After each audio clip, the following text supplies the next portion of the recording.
mandalo kiondalana goavana ny firenena amin'izao fotoan'izao a nanomboka tamin'ny navy tamin'ny fifidianana roapolo desambra lasa teo a samy milaza fa mpandresy ny candidat anankiroa amin'ny fifidianana filoham-pirenena betsaka miahiahy hoe mety hiverina amina krizy toy ny tranga tamin'ny roso roa arivotsika manana hevitra mitovy an'izay ve na professeur? Tena maro tokoa ny tenanareo fa hoe ohatrany tena ao anatin'ny kiontanana sarotra misy zao a isika eto Madagasikara zany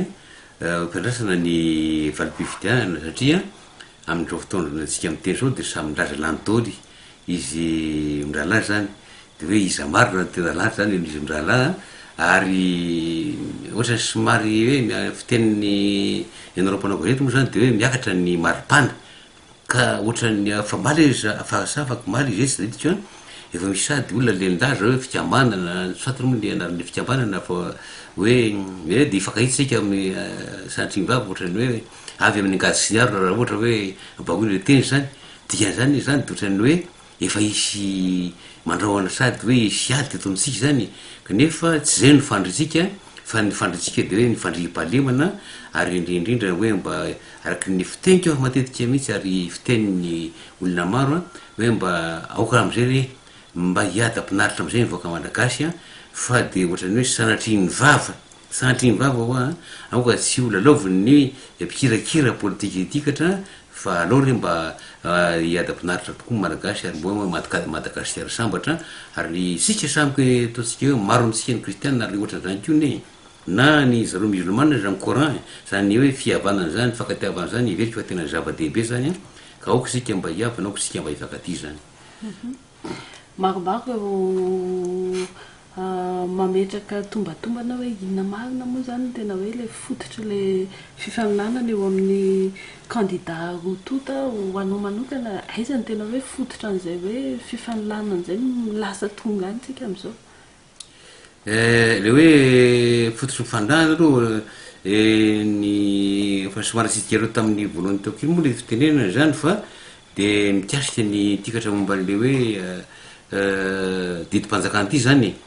nisy moa zany le didim-panjakana tamin'ny 9 aogositra 13 amby 10 zany 13 roa zay ataontsika hoe didim-panjakana zay ataontsika hoe tsy mifanaraka velively amin'ny ambaratonga an-dalàna satria efa imbetsaka misy any lazany hoe ahoana moa ny ambaratonga an-dalàna. Ny ambaratonga an-dalàna de ny faratapony de andalam-pandrenana de manarakaraka ny lalàna fehizoro manarakaraka ny lalàna tsotra ary ohatra koa mitovy le tamin'iny ny diditsivotana na ordonnance zay vao ny didim-panjakana de mbola ambanin'izay keo ny didim-pitondrana tsy voaraka zany satria lay didim-panjakana iny dia mifanohitra ataontsika mifanohitra mihitsy zany amin'ny andininy fahadimy raha iny jerena fotsiny zany fahadimy amin'ny tondrotra ny tondrotra de efa navoakatsika olanana eto amitsika ka tsy azo lavina tso mihitsy io zany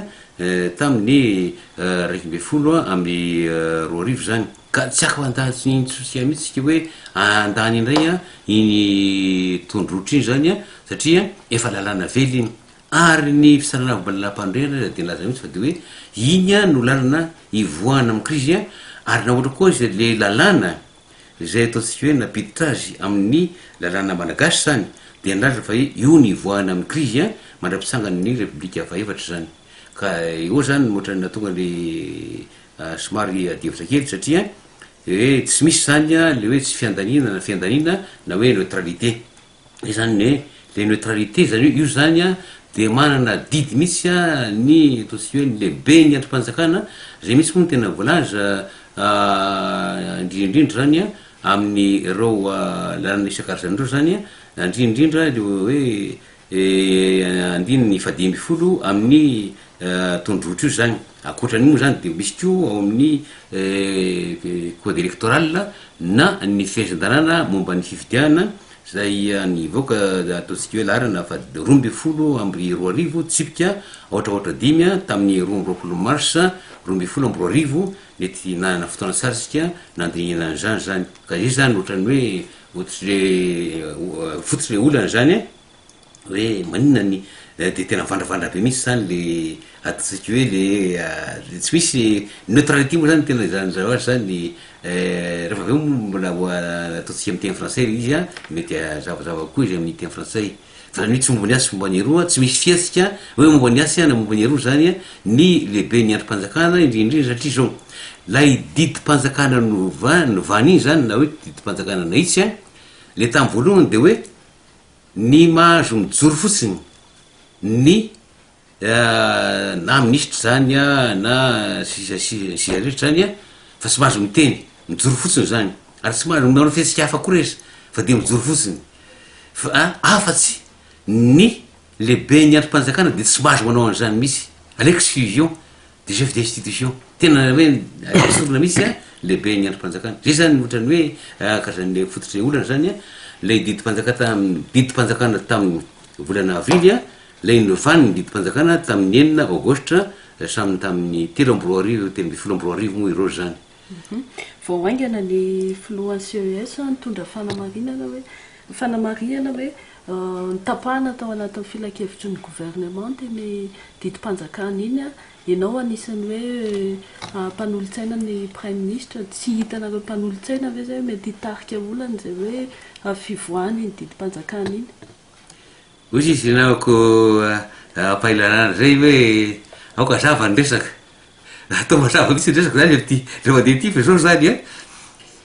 tamin'io didym-panjakana io a dia voalohany aloha tsisy a atao hoe fakakevitra taminay zany zay ataontsika hoe mpanolotsaina araky ny lalàna misy telo lala menaky zay a ao amin'ny primature zany dia nefa koa aoko anareo tsy laza hoe naona koa tsara andray mato praministre ro science anareo telo-lahy na ndray aminareo telo-lahy fa tsy sisy natsona mihitsy zany a ndray amin'ny zay telo-lahy voalohany indrindra aloha de rehefa ohatra didym-panjakana décret matetika tsy natsona mihitsy zay zany satria efa misy pailalana ao amin'ny mpikambana ny gouvernemanta dia indrindra pailalana nakosa telo izy any tena pailalana io zany a de hoe mety reo de fanampy zany ny zavatra ny nomarina nefa ary ohatra ny somary tafotoana kely any angamba ny andriamato praministre tam'izay moa fa izy manindry fo matetika foana mihitsy izy matetika mihitsy izy tena manindry fo a ary zany de ideranazy fa na de zavatra tena atao hoe tena mandratra fo iza de manindry fo araky zay atao izy zany nisy fanazavana tokony atao a mikasika niny hoe raha ohatra zany mlatsaka hovidina ny filohany tete zamita de iza no solo azy de tam'izay zany a nlaza taminay andriamato praministre zay sy andriamato honoré misy honoré anakoromo zany ny akirany honoré fotsiny a fa ny amo misy anarana ny azy anarana misy io zany fa tsisy fanampiny anarana de atao hoe honoré faharoa izy ao zany na hoe honoré 2 fa de za zany atao hoe honoré 1 zany rehefa atsony ny base arrivé zany de tam'valy zay zany a nampiarasa atao tokotaniny eo amin'ny fivrian'ny conseil gouvernemental teo zany de amin'ny ray ora ndrava ry zareo nanontany foana hoe mahazo miditra ve de hoe tsy nisy na ary za tsy te hiteny fa ino ny feo tsy mahazo miditra fa ino nangareny ministra ny olona ministra ihany mahazo miditra antytrano ty satria zao efa ndray mandeha efa natsona teny a zay tenon-drana tao amin'ny fivrian'ny gouvernement zany de nanazava teo zany de tao zareo zany de nisy kaza bisibisiky hoe aty raha politika ny any tsy mahafantatra afatsy ny-dalàna zay de manarakaraka an'izay de any zavatra diny atao a iny le zavatra anakiray iny zany de ny zavatra anakiray hafa koa moa zany de zay zany a mazava tsara misy ny lampandroena mazava koa ny tondrotra de kanefa de iny lasa naika hoe efatra amby telopolo a lasa filoam-panjakana dodolo zany ka zay tsy tiany dareo ny zanan'zay araky ny lalàna satria zay natao koa zay hoe angamba koa zay ny atsony natonga ny prime ministre tsy natsony antsony a raha vo didym-panjakana fotsiny fa raha ohatra kosa volavolan-dalàna dia miasa any foana mihitsy izy a reny volavolan-dalàna indrindra mety isy olan'ireny a de miasa any foana mihitsy izy fa tamin'ny tikatra didym-panjakana ty zany tianako manokana mihitsy atram'izay tamin'ny volana marsa 12 amby 2 arivo a no natsony teny a ho mpanontsaina azy a amin'ny lalàna zany a fa de mbola tsy natsona mihitsy loa ako a mikasika momba ny didim-panjakana nantany hevitra zany zay zany de fa ndray misy ndralahy o motsata satria matetika moa zay tratranso no asona aminay fa za koa mampianatra de mety sy nana fotoana koa ngamba ny mety zay keo no raha ohatra hoe mijavatra afo zany fa sy tamin'ny tindra mandeha ty tamin'ny tindra mandeha ty de samy sy satsony zay telondralahy mianaka ary ny zavatra magaga izy zao rehefa ditiavy io didim-panjakana io a zany hoe nanomboka hoe nisy zany didim-panjakana zany a ny raha fahatarako azy a de tamin'ny 7 novembre rehefa nanao ataontsika eo conférence de presse ny ministry tany tamin'izay fotoan'izay zany zao sady misy zatana moa izy misy olotsarana de tamin'izay no nahafantarana hoe nisy an'izany didim-panjakana zany de nitediavy io didim-panjakana io ary raha tsy diso za fahafantarako azy a nisy finoany androm-panjakana anankiroa nantany mitady azy teny fa sy nahita didim-panjakana io fa olona manodidina ny teny Ambohitriloatra no lazany hoe misy an'io e de asana aveo nitediavana moa zany le izy a de tamin'ny 3 décembre tamin'ny 3 décembre zay telondralahy reo vao nahita any didim-panjakana io zay zany tsara fantatry ny be somaro zay zavatra zay zany zany hoe tsy tao amin'ny conseil de gouvernement tsy tao amin'ny communiqué de gouvernement le izy a ny conseil de gouvernement zany nefa nisy reo fa hoe raha adina tamin'ny gouvernement de reto avy tsy tao mihitsy io ary ohatra koa nereo angamba nijery sitany primature tsy hita tao amin'ny sitany primature koa io didim-panjakana io zay zany a natonga ny hoe tsy nahafantaranay azy mihitsy fa de io moa zany randraraka moa inka de zay zavatra nisy zany a ka nefa kosa moa zany de vo hoe efa nifanany fitsarana manokana momba fividiahana izy io a tamin'ny 20 décembre zay hoe nifoanana tamin'ny 20 décembre zay a 20 décembre tsika mifidy avy eo a nampiaka-peo ihany le avy amin'ny pombany docteur Jean-Louis Robinson mahakasika anazy iny ho anao raha mijery hoe amin'ny maso mpahay lalàna anao a ahoana zany ny fipetrakin'ny fanafoanana iny araka ny lalàna mety mbola afaka atao hoe nifangatana zay ataon'ny hafa hoe foanana mivato ho an'ny candidat izay niara-dia tamin'ny filohan'ny tetezameta io no zava-tsarotra zay satria zao a ny a de tena hoe araky ny lalàna sy araky ny inarana sy mbola araky ny ampianarako mpianatra zay zany ny any valite ataoko zany araky ny anarako a ny sekoly ny anarana moa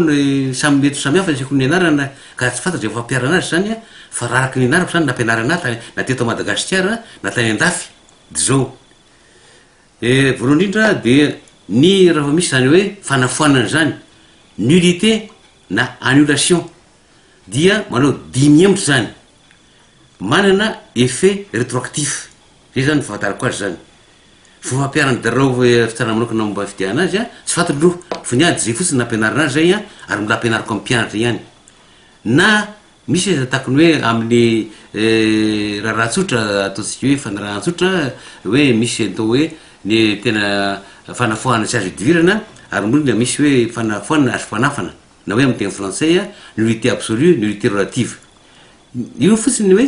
ny izy ny olona mahazo mangataka amin'ny fanafohana fotsiny me mahasamihafa ny tena marina izy n'olona rovana fa ny vokatra zay zany a hoe inona vokatra zay de hoe tsy maintsy manao 10 miembotra manana effet rétroactif atoly a raha vao misy an'izay ka de hoe mba fampiaran'ny zaro azy moa zany de tsy fantatra fa de anjarany dareo mampiatra an'izay satria zao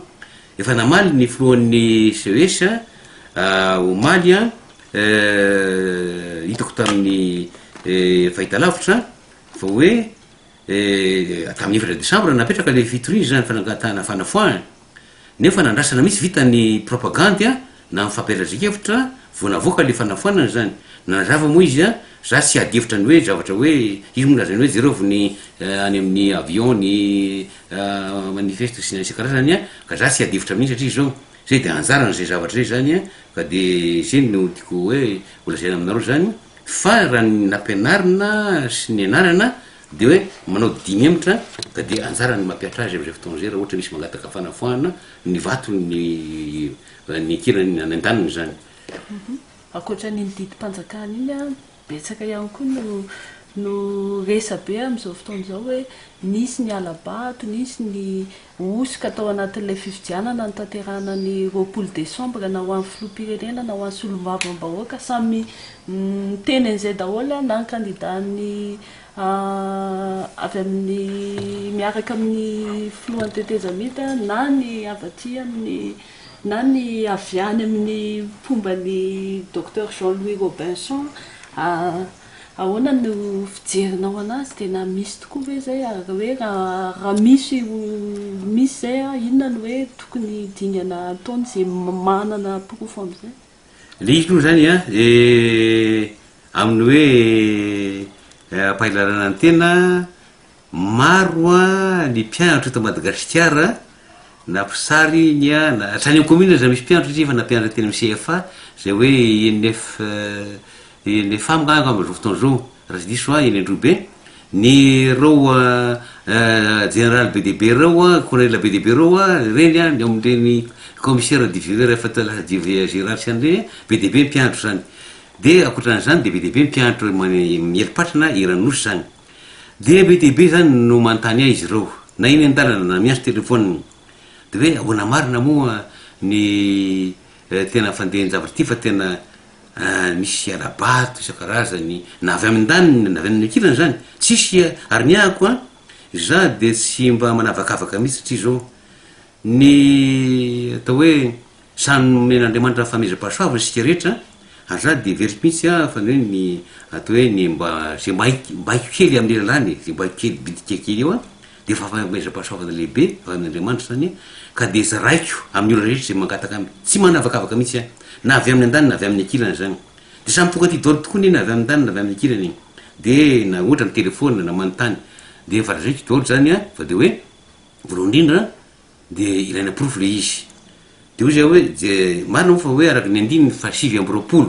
sy manaraka ao amin'ny 10 volana laharana 1/2 tsipika ohatraohatra tamin'ny 1/2 zany mikasika ny fisarana voalampanondrenany dia jerinao zany fa de tsy maintsy misy profo entina na profo tsy azo dikevitra na taratasy ofisialy na tenin'ny vavolombelona fanamarinana vavolombelona telo kanefa kosa le vavolombelona io tsy maintsy sy olona mpifidy ary tsy maintsy olona mifidy ihany ko ary de hoe manamarina izy fa hoe nisy an'izao nisy an'izao nisy an'izao za aloha de ny fiheverako manokana zany ny hoe osoka niaratra dia misy izy io satria za moa tsy te ila zavatra hoe anahirana ny tena zany satria manahirana ihany izy ny fiaina am'izao fotoan'izao fa tamin'ny raha nifidy na zazabato teny am-bopo zany de mbola nahita mihitsy nahita olona nizara vola zany hoe nividy vato zany fa zany tsy fatony avy amin'izy moa io nividy vato io zany fa de tena mbola nahita nizara vola mihitsy ny tena ary za koa zany mpianatro na ny mpianatro toroa na mpianatro zao fotoan'izao zay vonana mpiasa de mba saiky mandeha makazy mparitakariakatra fa de milaza misy zany dareo fa de misy mihitsy ny arabato misy ny osoka ary misy izy ono ataoko hoe ono ihany satria nampiseho tamiko mihitsy zany ny ataontsika hoe ny hoe le hitanao le taratasy fandatsaham-bato zany hoe bureau de bulletin de vote iny misy numéro izy iny de le misy numéro zany hoe nisosy tavelo zany fa tsisy numéro zany nasaka tany amin'ny vato tany ka izay no magaga kely zandrilahy zany ataoko hoe zandrilahy zany ny filohan'ny fisarana manokana mba fifidiana any matoa rakosa François de milaza an'le hoe safidy mivoaka safidy mivoaka anie zao raha ohatra hoe safidy mivoaka fotsiny ahoana moa zay safidy mivoaka zay izy ngamba tsara ny azavana an'izay safidy mivoaka araky ny lalàna araky ny fahamarinana zay zany raha taka manokana zany ary zay na fisarana manokana na fisarana mbalampanondrehana na fisarana manokana mba fifidiana de io moa zany efa nisy tamin'ny gazety androany zao ty gaga koa nampisehoany dareo an'izy iny zany misy mitondra gazety ty amiko mihitsy mbola tsy nary gazety de nilaza fa hoe za de tsy miaky nahafatsy izahay de tsy miaky nahafatsy ny vokatra azo tao amin'ny zay hita zany nefa zao tamin'za fotoany ny fisarana mbalampanondrehana dia jerenetsiraray misy a ny fizarana-tsoratra na fitahanatsoratra na procédure bal de nahitanay famadihana vato olona anakiray a na ohatran'zany de ohatra nahazo vato telopolo ny anakiray mahazo ataontsika fitonjato de fa nampfamadihana ny vatondronondro manarakaraka an'zany a de misy sonia kiray fotsiny nyolona mpifidy zany na tsy misy fitorena izy zany a ny takan'zany soni misy tambazotrana soni misy zany de hoe iny le contrôle de légalité zay voalaza ny demandalana misy zany ka tokony jerentsika tsara zay zavatra zay satria maohatra mampalelo ihany dra ohatra ka hoe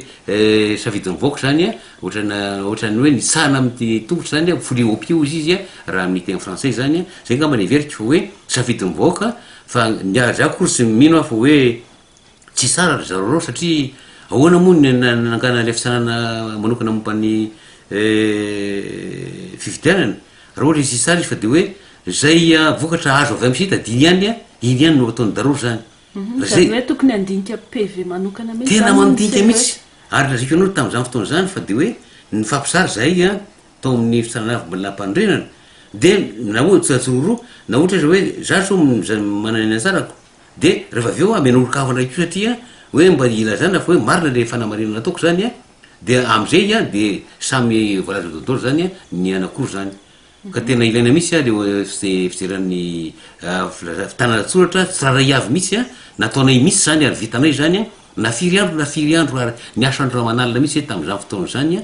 ary tam'zany fotoana zany moa ny tena tsy manazo atao hoe indamité betsaka ohatrany daro am'zao fotoana zao fa tam'zany fotoana zany de nitatia posy a no manaraka mena ny mpanampy any tena ny takony hoe ny mpamily fiara ny atao hoe ny ataontsika hoe ny prakidrara sy karazany a de ny tena mividy zavatra mividy sakafo azy a fa tsy mbo nanana vola be ohatrany zareo am'zao fotoana zao zany maro mandroso sosikevitra manoloana le somary tsy fifampitokisana am'le vokatra mivoaka ao ny teny hoe tokony tanterahana ny fampitahana ny PV na ny hoe confrontation na PV zany miray hevitra am'izay ve ny professeur Honoré Rakotomanana sa hoe manana sosikevitra ahafahana miala am'le tsy fifampitokisana zay mba ilan'le tsy fifampitokisana ka mba ilaina ihany zay fampitahana amin'ny PV zay zany a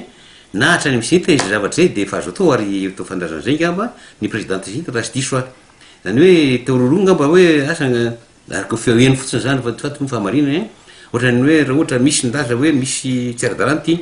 de ohatrany somary tezitra hoana izy zany ngambany io satolony tena famarinany nefa kosa ny zavatra hitako lazany tamin'ny fahitalavitra de nilaza izy fa de hoe mahazo mijery malalaka ny délégué ny candidat zany ary veriky fa zay ngamba no zavatra atao am'zao fotoana zao zany fa nytanotanolo tsy fantatra fa de hoe ny fitenenana iny no hitako zany a de veriky fa azo itikisany am'zay fitenenana zay hatry zao raha ohatra hoe zany te hoe tsy manaraka an'zay teniny zay izy raha ohatra zany tsy atokisan'ny ataontsika hoe nandanina ny akilany ny sinity tsy atokisan ndray ko ny CES de izy anao atokisana zany am'zay fotoana zay a am'ty momban'le fidianany ty de io ny ataorako amin'io izy ianao hoe so de miverina ohatrany tamin'ny 2 izy ty zany zay zany a ka aoka tsy verina misy reny ataovy ohatrany hoe lasa mombandrasa misy iny ataovy hoe rahafikazona isana ka nisirona ampandrindra fa ataovy tsara misy a ny fanaraha maso ty fividianany divitao ny vokatry ny fividianany na ny eo amin'ny CENI na CNIT CNIT na CNIT io moa samy manana filazany na ny eo amin'ny CES na fitsarana manokana momba ny fividianana satria zao iny ko moa tsy misy nametraka fantaninany hoe aloha de manaroatra manazava kely hoe manana fahefana aveo osy ny cour électoral spécial na CES anafoana ny didim-panjakana tamin'ny enina aogositra iny manana de manana fahefana mihitsy izy fa zao efa hatramin'ny firy maty nefa nisy an'izany a ny lalàna mikiasika ny fisanana hafa momba ny lalam-panondrenany de voalohany indrindra zany dia zao zany a ny voalaza ao amin'ny lalàna feny fisanana lalam-panondrenana diditsy volana moa izy io tamin'ndraiky amby 2 andininy a fa 10 a andalana faharoa ny fisanana lalam-panondrenana zay hoe voalaza fa ny CES manao ny asa mba fifidiahana dia mitsara ny raha rehetra ninninina na fisarana momban'ny ady ny rampandreny zany fisarana momban'ny amin'ny ady am'fanjakana zany na fisarana momban'ny ady madio zany naniny zany fa izao fotsiny raha fisarana momba mikasika ny toetrany olombelona anao zany na azona ny tefratsy hoe question d'état iny a mbola azo entina any fisarana ady madio iny any riny raha ohatra ka tsy mifanaraka amin'iny a le olony zany fa ny sy rehetra de fa hoe vitatreo iny rehefa lazeny ny fisarana momban'ny lampandreny mazava tsara koa ny voalazany andiny fa voalomy misy andiny voalomy misy a andrina andalana faharoa ao am'lay lalàna laharana faharoamby folo amby roa arivo tsipika aotra efatra amby folo a tamin'ny enina amby roapolo jolay a roamby folo amby roa arivo a zay nananganana ny fisarana manokana momba ny fifidianana manana ny fahefana feno plénitude de juridiction mbola zavaiky am'teny frantsay rehefa avy eo a hoe plénitude de juridiction zany ny ohatran'ny ACC ozy izy ny fisarana manokana momba fifidianana zany a noho izany io fisarana feno na ny momba ny lalany lampandreno na momba ny ady am'fanjakana io na momba ny ady madio na momba ninona rehetra zany ny rehetrrehetra mihitsy ozy izy rehefa raha rehetra de ao anatin'ny fahefany ny itikatra fisarana manokana momba ny fifidianana ty zany zay ngamano toko fa de mazava momba an'izay tokony hijalona am'le hoe fampitahana ny PV zay ihany hoe sa hoe inona koa ny tokony hoe lalana tokony izoratsika mba ialana am'izao karazany disadisa amin'ny voka-pifidianana zao de zany hoe marina moa zany fa efa samy teny taony ny olona indrindra ny faraparany teo zao ny archevêque Jean-Claude ny teny momba ny hoe ny fampihavanana foatran'izany ary ny tena koa zany de hoe oka sika samy indry fo fa ny fony raha mafana sanatria mandroatra eo raha nivoaka mandroatra ny fony a fiserina hoe tsika menakavy izy nefa novoa am'zany tsika menakavy ihany novoa am'zany a ka de nefa kosa zao aoka ny hoe zavatra ingaviko de hoe mba tena andeha am'y tena hoe tena fijerena marina ro karazana hoe fitanatsorotra ihany ny ady any ihany zany de akoatra zay koa zany a raha ohatra ka mifitorian'ny olona ka misy voamarina le volazany ny faraky ampy telopolo ao amin'ny itsy volana le momba ny fisarana momba ny lampandrenana zany satria ondro zany raisina de am'izay fotoan'zay a de tokony a mba hoarahana ankio zany ary tady tsara ozy a le hoe mahefa misy hoe nareo fisarana manokana moa fifidianany tsy voalazany tsy vitan'le hoe andiny fadimy amby telopolo andalana faharoa am'le itsy volana tamin'ny momba ny ACC fa ao koa zany ny andininy faharoa amby telopolo andalana faharoa tam'lay lalàna fejoro laharina faharoa amby roa arivo tsipika aotra dimy amby folo tamin'ny voalohany volana aogositra roa amby folo amby roa arivo mbola koa ny andininy fahina amby dimampolo andalana faharoa tamin'ny lalàna laharina faharoa amby roa arivo tsipika aotra enina amby folo tamin'ny voalohany volana aogositra mikasika fifidianana ny solombavavoaka kosa io de milazan'izany dodoly le fahefana feno ary samy laza dodoly keo momba n'le hoe contrôle de légalité na tsy misy eza olona ataotsika hoe mitaraina sy mitorotsy tsy zany ohatra avy any ambanivohitra dia am'izay fotoan'zay tonga de manao le contrôle de légalité reo zany hoe tonga de manamarina reo hoe tsy fanaraka amin'ny lalàny tya tsy fanaraka amin'ny didy aman-dalàny tya de foana zany boatiny ty olony tika zay zany le izy zany fa de niady mbola ihany hoe aoka re fandefitsika ary ny baiboly eza de milaza ny teny masina milaza andramana toko roamby folo andiny fa valo amby folo raha mbola azonao ataovy zay avananao amin'ny rehetra tsasy atao ve mba hiavana amin'ny olona rehetra za de tsy toko misy zany zay hoe avanako amin'ny olona rehetra zany de amity fa mbola ariko atao misy miavana ny rehetra ary za tsy manana fahavalo tsisy zay tsy miavana amiko ary tsy misy zay olona hoe tsy raisiko zany rehefa mangataka fihaonamiko raha tsy hoe tsy manana fotoana fotsiny de oa zany mba mandrindra le fotoana zany de hoe mba ary ny matetika koa masy de olona mangataka fotoana amiko asaiky mampahatsiaro satria be de be loatra le mangataka fotoana amiko de mety tsy arako tsony de hoe mba ampahatsivo kely hoe amin'ny andro zany anao nangatana fotoana ka de mba mampahatsiaro no tompoko zay zany le azo fitenenina zany hoe aokosika andrindra fivahana am'izay aokosika andeha amin'ny filaminana am'izay mba ataotsika hoe hiady bonaritra am'izay ty Madagasikara ty nosy malalatsika ty fa de aoka retsy ivarina akady foana ity nosy malalatsika ty katry zany. Évidemment, je partage cette manière de voir, c'est-à-dire que je crains vraiment une crise post-électorale si il y a encore une condition. Et parce que tel que les événements se passent aujourd'hui, vraiment il est à craindre que cette crise post-électorale puisse avoir lieu. Moi, c'est toujours au subjonctif. Parce que d'un côté comme de l'autre, on clame on crie victoire. On crie victoire, alors c'est ça qui engendre les problèmes. Et je ne sais pas si vraiment il pourrait y avoir crise ou il n'y aura pas crise. Moi, je souhaite ardemment qu'il n'y ait pas crise. Hein. Il faut vraiment s'acheminer vers une paix, non pas une paix tout simplement éphémère, une paix passagère, mais vraiment une paix durable, paix sociale durable, une paix politique durable, pour que Madagascar puisse relever la tête. Je dis bien pour que Madagascar puisse relever la tête, parce qu'actuellement, lorsque on va à l'étranger, semble-t-il, les intellectuels qui vont à l'étranger,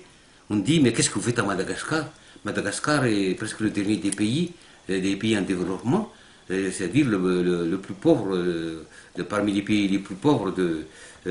la planète. Alors je ne pense pas qu'il y a des gens mal intentionnés qui veulent encore vraiment créer une nouvelle crise ici à Madagascar.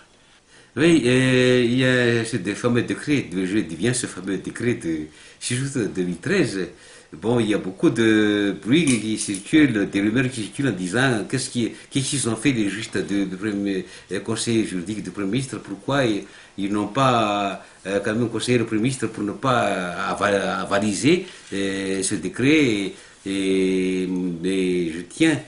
ici à dire ce qui s'est vraiment passé ou bien pourquoi ce décret est sorti comme ça. D'abord, on ne nous a pas consulté. Et effectivement, il est de pratique à la primature que le Premier ministre ne consulte pas ses juristes lorsqu'il s'agit de simples décrets et surtout de décrets d'application parce qu'il y a déjà des juristes parmi les membres du conseil de gouvernement. Et parce qu'il y avait un précédent fâcheux, et je dis bien un précédent fâcheux.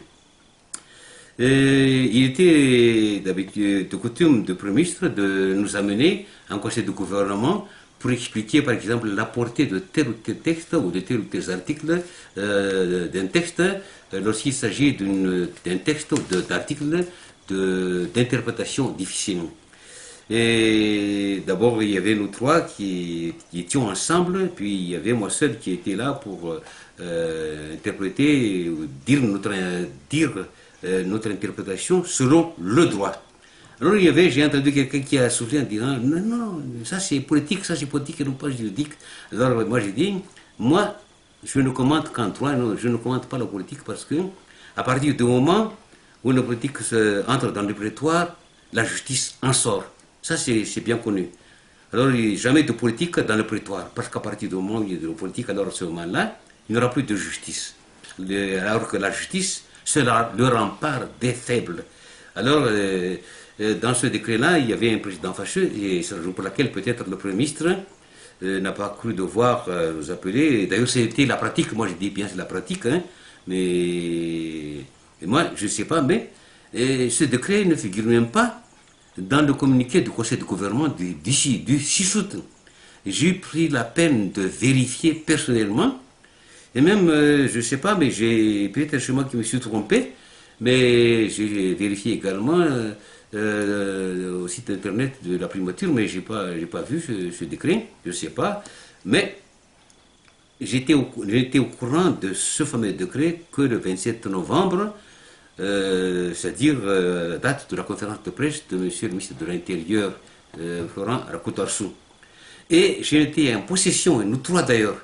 nous étions en possession, nous n'avons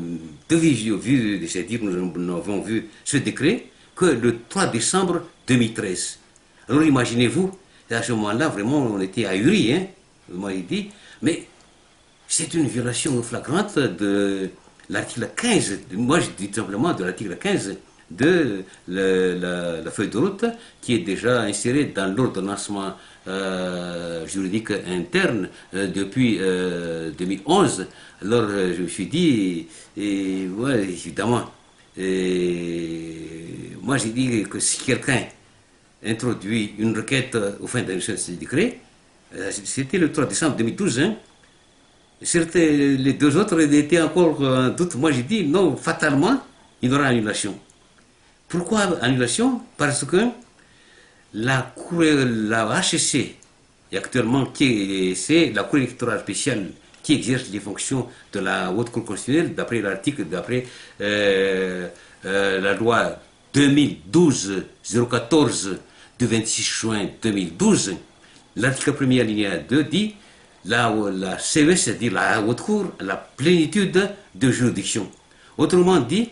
la Haute Cour, la CES examine et a le droit de juger toute question, toute exception soulevée à la suite d'une requête déposée ou bien à la suite d'une exception opposée à une requête d'une partie. Voilà ce que dit l'article 2 de la loi qui a organisé et qui porte organisation et fonctionnement de la Cour électorale spéciale et attribution de la Cour électorale spéciale, prévue d'ailleurs par l'article 168 de à titre exceptionnel par le code électoral, c'est-à-dire la loi organique 2012-005 du 22 mars 2012. Par ailleurs, il n'y a pas seulement l'article 35, cet article 2 de la loi du 26 juillet 2012, mais il y a également l'article 35, alinéa 2 de l'ordonnance 2001-003 du 18 novembre 2001 relative à la Haute Cour constitutionnelle, l'article 35 alinéa 2, qui prévoit cette plénitude de compétences. Il y a également l'article 32 alinéa 2 de la loi organique numéro 2012-015 du 1er août 2012 relative à l'élection du premier président de la République et, disons, enfin, l'article 56 alinéa 2 de la loi organique numéro 2012-016 du 1er août 2012 relative à l'élection des députés de la première Assemblée nationale. Voilà, par conséquent, il n'y a pas de doute que la HCC a plein pouvoir pour annuler ce décret. S'il y a encore des doutes, moi je ne partage pas ce doute. Il n'y a pas de doute. Pour moi, c'est certain. Et on a appris ça depuis longtemps. Et j'ai appliqué ça, nous avons appliqué ça quand j'étais président de la HCC, président de l'autre Cour constitutionnelle. Parce que, d'ailleurs, c'est le président de la CES lui-même qui a déjà répondu hier dans une télévision à la télévision privée, je crois, téléviseur privé. J'ai vu ça dans un poste téléviseur. Et parce que la requête date du 4 décembre. Et tout le monde se demande pourquoi seulement, à la fin de la propagande du décembre, la CES a sorti la décision. Toujours est-il que, d'après ce qu'on nous a enseigné, que ce soit à Madagascar, parce que moi également j'ai fait mes études, j'ai approfondi, le droit constitutionnel aussi, et le droit électoral en France, et dépendamment d'autres matières. D'après ce qu'on nous a appris, en première année, en deuxième année de licence, pour les questions d'annulation, de nullité, qu'il s'agisse d'ailleurs en matière en matière de droit privé, nullité relative ou nullité absolue, en matière de mariage, c'est toujours l'effet rétroactif. Même si cette question n'a été soulevée que lors de la dernière délibération, c'est-à-dire avant le 31 décembre, l'annulation prononcée aura toujours un effet rétroactif. Voilà le principe général de droit qu'on nous a enseigné et que je continue à enseigner à mes étudiants dans deux universités privées et dans un institut supérieur, dans deux instituts supérieurs privés. Mais moi, je ne discute pas ce que la HCC ou la CES va faire des effets de cette annulation. Bon, c'est sa responsabilité. Chacun prend sa responsabilité. Et à Madagascar actuellement, et d'ailleurs c'est ce qu'a dit d'ailleurs je crois une autre personnalité, je ne sais pas qui m'a dit ça ou qui a dit ça à la télévision, mais chacun prend sa responsabilité. Moi je prends ma responsabilité en disant ce que on m'a appris et en disant tout simplement ce que j'apprends encore, ce que j'enseigne encore, sans faire de la politique. Hein. Ça c'est du droit, c'est du pur droit et j'insiste sur ce point. Oui, parce que il y a beaucoup disons tout simplement pour moi, d'abord, moi j'ai dit, tant que je n'ai pas les preuves, un magistrat, parce que moi je suis magistrat honoraire, tant que je n'ai pas de preuves, tout ça, ce sont des allégations. Et moi, parce qu'il y a beaucoup de gens qui me contactent soit directement ici à la maison, soit par téléphone. Parce que j'ai eu beaucoup d'étudiants, que ce soit magistrat, que ce soit administrateur civil, que ce soit dans la police nationale, des commissaires divisionnaires, des généraux, etc., que ce soit même dans toutes les communes de Madagascar, j'ai des étudiants au ancien CFA, actuellement INFA, ils me téléphonent en disant il y a trop de fraude ici, par-ci, par-là. Moi j'ai dit, il faut prouver. Parce que le problème en matière de justice, c'est la preuve. Et en matière électorale, c'est bien dit dans l'article 31. Dans l'article 31 de l'ordonnance 2001-003 du 18 novembre 2001 relative à la haute cour constitutionnelle qu'on applique actuellement. D'après cet article 31, d'abord, le requérant doit indiquer son adresse, son nom, le prénom, son adresse, sa qualité, et il doit également joindre à la requête les pièces justificatives, documents officiels, documents authentiques ou déclaration signée par 3 témoins qui attestent avoir vu telle irrégularité. Alors, à ce moment-là, chercher 3 témoins dans le bureau de vote, mais il faut qu'il s'agisse, je dis bien, qu'il s'agisse d'un électeur qui a voté. Parce que le droit de vote, c'est à la fois un droit, mais c'est aussi un devoir. Avant de, par exemple, adresser une requête ou bien de porter plainte, il faut d'abord exercer votre droit et accomplir votre devoir. Alors, à ce moment-là, vous avez le droit de porter cette affaire devant la CES. Voilà les principales indications que j'ai données à tous qui m'ont téléphoné ou bien à toutes les personnes qui étaient venues chez moi ici. Et pour éviter toute contestation, tout conflit post-électoral, je crois que c'est un des facteurs déterminants, un des facteurs déterminants, peut-être pour rassurer en quelque sorte les candidats, la confrontation des procès-verbaux. Et la confrontation même, disons, en public, parce que on peut réclamer également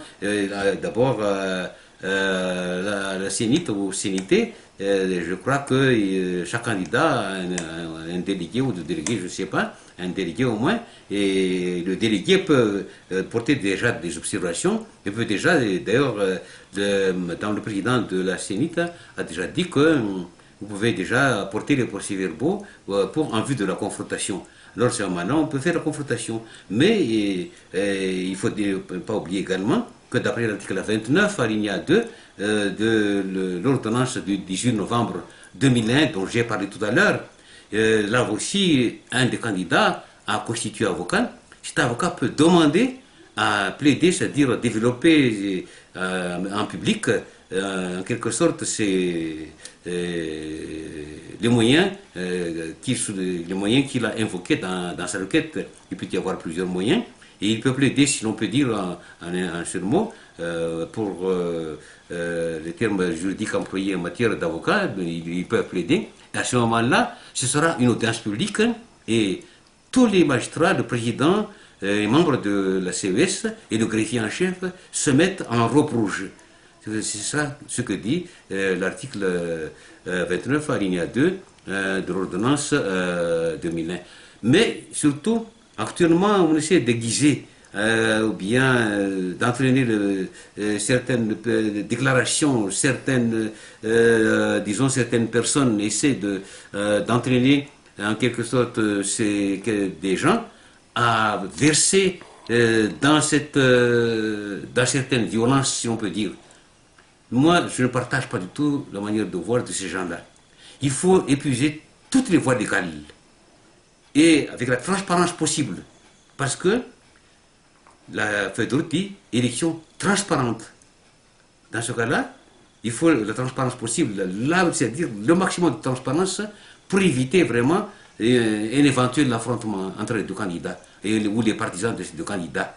Parce que il faut éviter vraiment de tomber dans le piège il faut éviter de tomber dans le piège de certains politiciens. Je ne dis pas de tous les politiciens, parce qu'il y a quand même de bons politiciens, mais il y a vraiment des politiciens qui font de la politique politicienne. Alors, il ne faut pas tomber dans le piège tendu par certains politiciens. Il faut toujours garder, c'est-à-dire le sang-froid, et surtout garder à l'esprit que les Malgaches, en principe, moi je dis bien en principe, doivent toujours garder le Fievan. Peut-être ces derniers temps, ce Fievan a été plus ou moins relâché. Et d'ailleurs, avec ces vindictats populaires et tout ce qui se passe actuellement dans les faits divers, mais je vous encourage toujours, je vous engage toujours, et je vous prie même, je vous prie de rester vraiment dans la légalité et ne pas verser dans la violence, parce qu'à partir du moment où il y a violence, on ne se retrouvera plus. Et il faut également se mettre toujours dans votre tête, dans chacun des esprits de nous-mêmes, ce chapitre 12,